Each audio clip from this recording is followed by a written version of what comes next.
ও বল্টু সাহেব, আপনার সাধারণ জ্ঞান কেমন? একটা কঠিন প্রশ্ন করি। জি স্যার, অবশ্যই কঠিনটাই করে।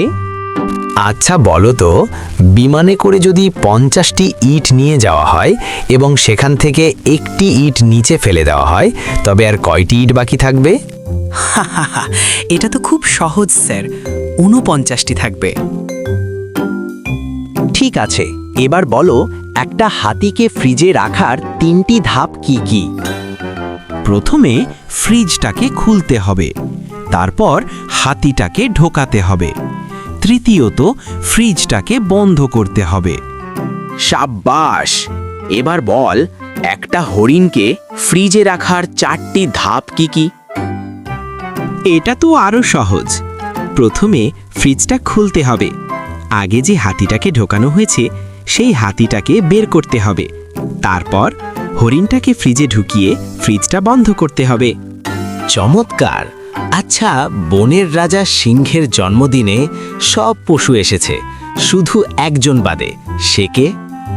সেই ফ্রিজের হরিণটি স্যার, কারণ সে তো এখনো ফ্রিজের ভেতরে আটকে আছে। অসাধারণ উত্তর দিচ্ছ তো। আচ্ছা, শেষ প্রশ্ন। এক বুড়ি একটা কুমির ভর্তি নদী পার হতে চাইল, কিন্তু তার কাছে কোনো নৌকা ছিল না। তাও সে নিরাপদে নদী পার হয়ে গেল। কিভাবে? কারণ সব কুমির তো তখন সিংহের জন্মদিনের দাওয়াত খেতে গিয়েছিল, তাই বুড়ি নদী পার হতে পেরেছে।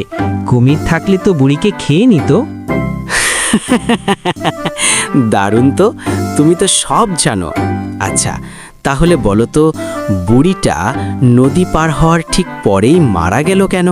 তাই তো স্যার, বুড়িটা মারা গেল কিভাবে?